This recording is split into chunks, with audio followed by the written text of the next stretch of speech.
Hi, welcome to another episode of ServiceNow Tech Bites, the podcast that helps you use the product better and more efficiently.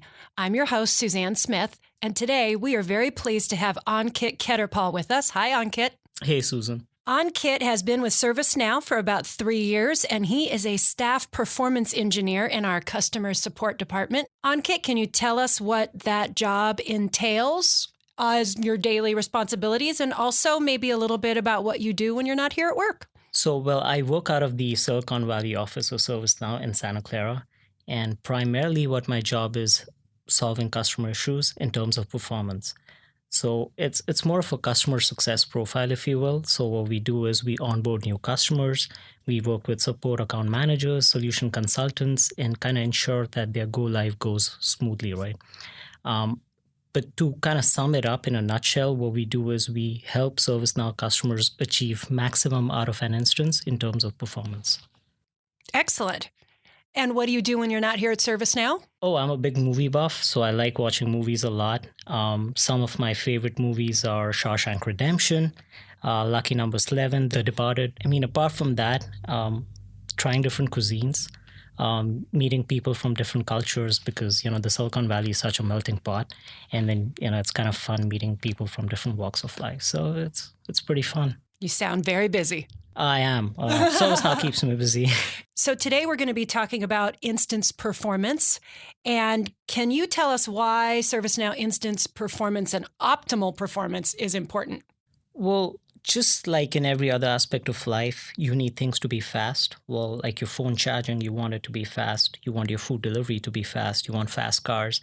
You want your ServiceNow instance to be fast as well, right?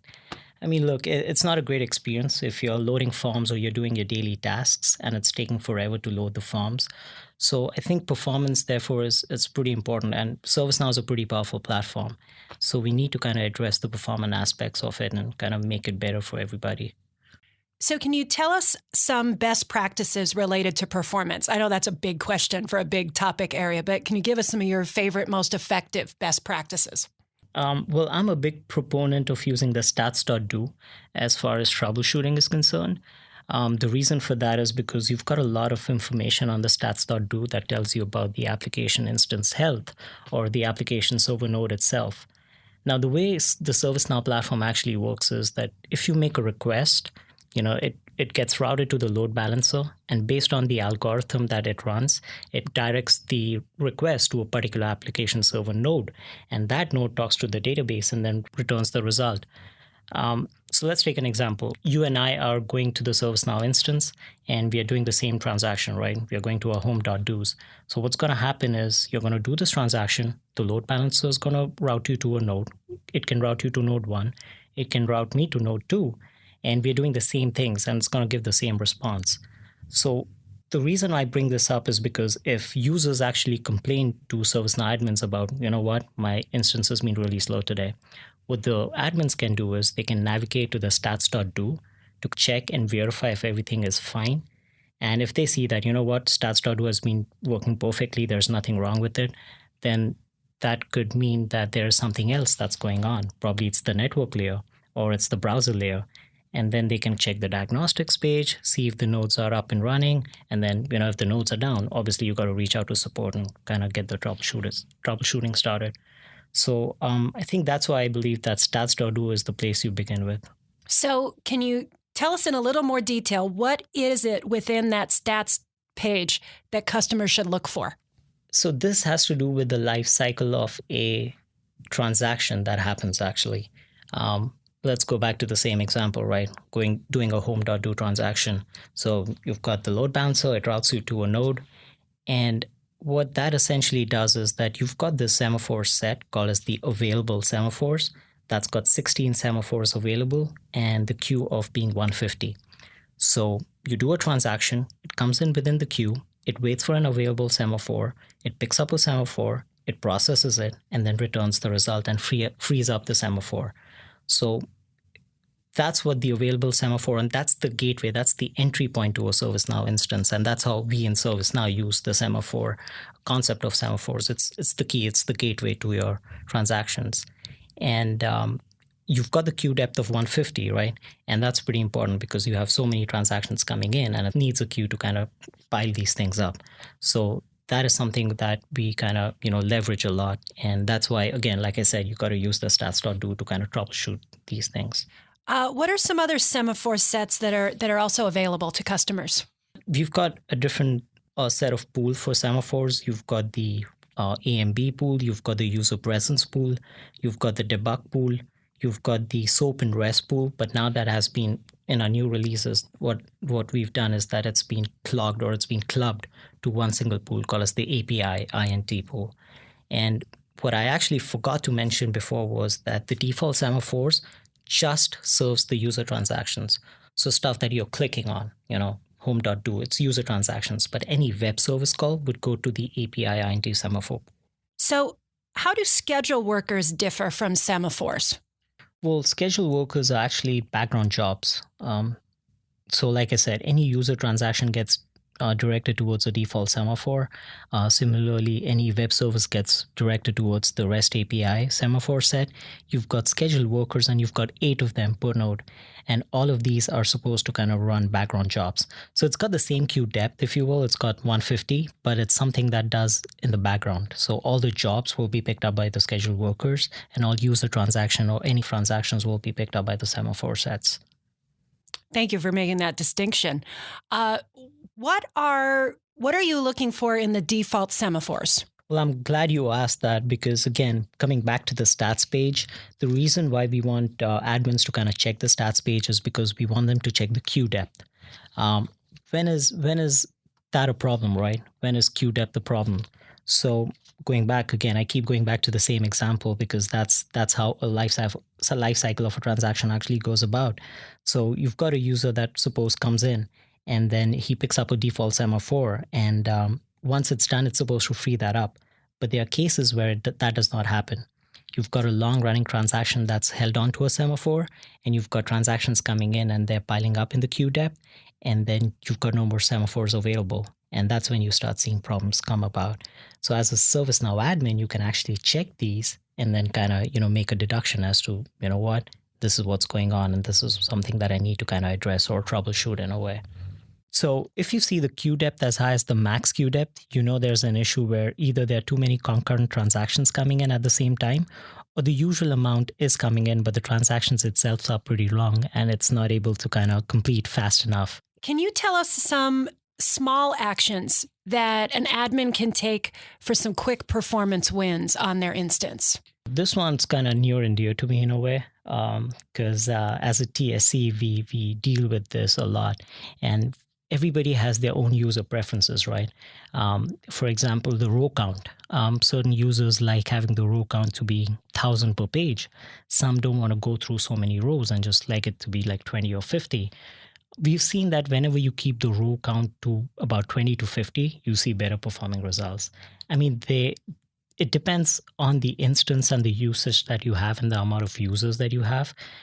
Based on that, you can actually specify the row count. But, as my personal preference for a better performing system, I usually like to keep it between 20 to 50. So that kind of makes things faster. And if the users are interested in kind of modifying this, all they have to do is go to the user preference table and there's a filter called as name.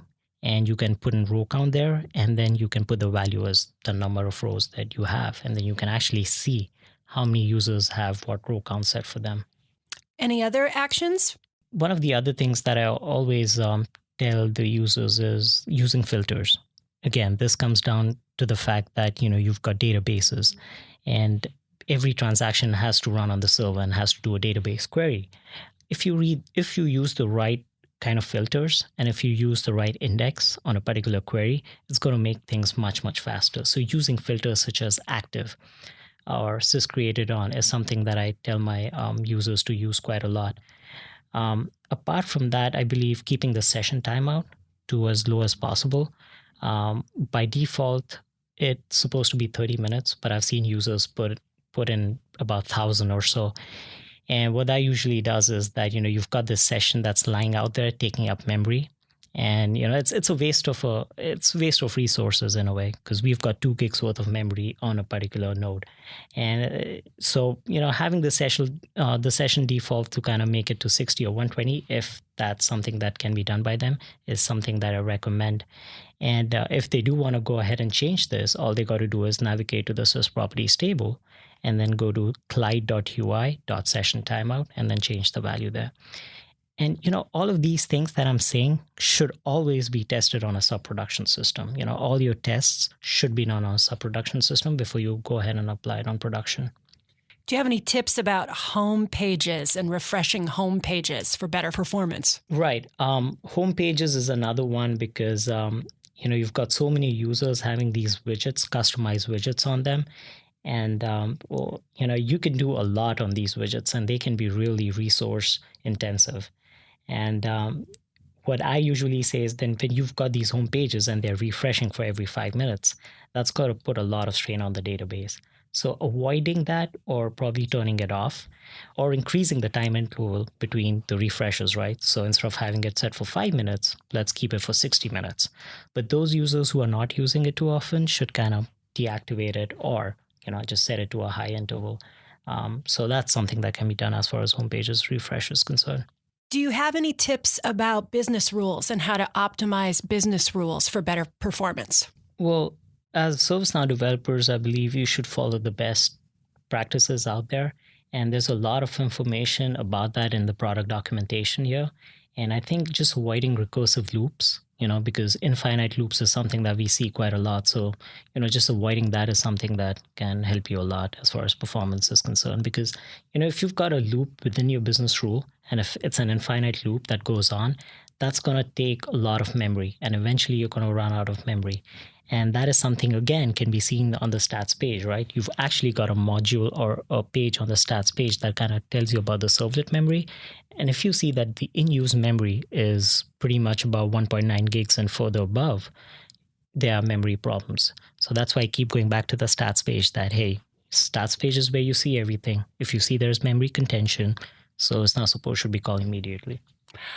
I know that in the ServiceNow community, you wrote a blog post about excessive logging. Can you tell us a little bit about that particular issue related to performance? So as far as the logging is concerned, everything is done via 2 tables, right? All the logs, all the error logs come into the syslog tables and the syslog transaction tables. And these tables are put on table rotation, so they do get cleaned up. But what happens sometimes is, it goes back to the best practices for business rules. Avoid using too many gs.log statements, because if it's in a loop, or if that's being called every minute or so, it's going to put a lot of inserts within the transaction tables. And that's just, waste of resources, waste of disk space. And that's something we want to avoid. On our end, we are making sure that, as far as the platform is concerned, we can take care of these things so that we don't bother our ServiceNow developers. But something just to keep in mind that, hey, because, you have these debugger statements for logging purposes that you can turn on, which kind of gives you high CPU spikes. So kind of avoid that. Avoid a lot of gs.log statements, and that's going to help you a lot as far as the optimal performance is concerned. So, Ankit, do you have any specific ideas for customers about how they can avoid P1 issues that are performance related? Well, P1s are usually caused because of resource contentions. Well, generally, right? You've got 3 layers within the ServiceNow instance. You've got the browser layer, you've got the application layer, and you've got the database. Now, what I would recommend is, if you've got these discovery jobs that are running and they run pretty often, I would stagger them and make them run off peak hours. The reason for that is, like I said, they're pretty resource intensive. They can spike up the CPU, and they can take up a lot of memory if not written correctly. And if this is done during the normal daily usage times, it can cause outages. So what I usually recommend is avoid that during peak hours and schedule it for weekends or probably off business hours, and stagger these jobs. So that's one of the things that can be done. Apart from that, there's stuff on our end that we take care of. I want to remind our listeners that ServiceNow is pretty awesome as far as alert monitoring is concerned. So if a customer encounters a problem, how would they go about troubleshooting it? Do we have some nifty features they can use to get around problems and work some out themselves?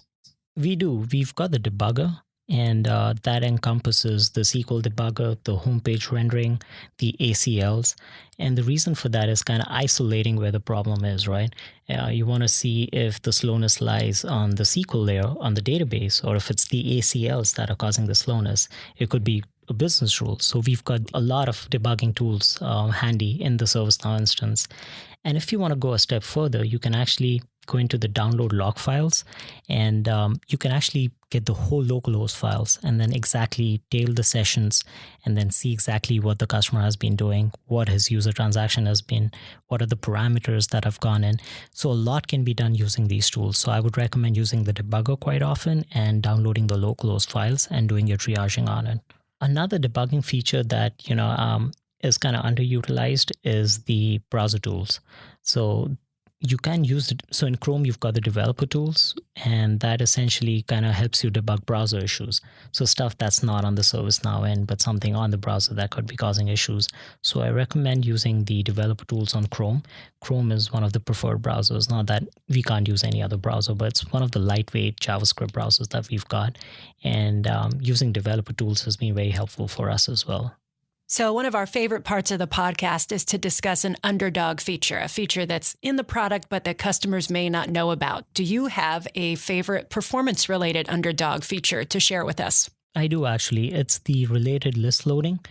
And what that essentially does is that whenever you navigate to a form, you've got related lists on that form itself.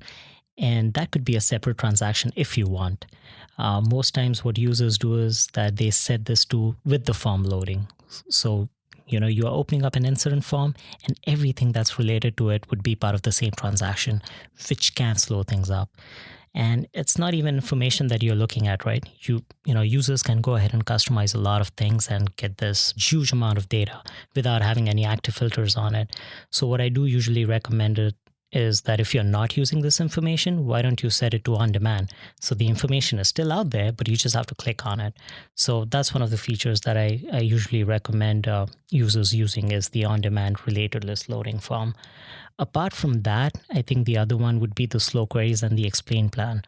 It's pretty underutilized that we use quite a lot. And you've got a slow query module that actually lists all the slow queries out there.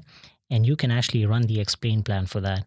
And based on that, you can, see the indexes that can be applied. And post Fuji, you can create your own indexes as well. And we've got a lot of product documentation about this. And using this, I assure you, is going to help your instance and your performance quite a lot. So the slow query module will identify the queries that are behaving slowly, and then the explain will tell you more details about them. That's absolutely correct. So the slow query modules is going to have every slow query that has been logged within the instance since the beginning of time for that instance. And you can actually do a lot of sorting on that. And based on that, you can pull up user transaction slow queries as well. And if you want more details about that, like the structure of the query, you run the explain plan, which gives you the details of the query. And based on that information, you can actually apply the right index. You can make a judgment call. You can test this on your sub-production and then apply the index to make the query execution faster.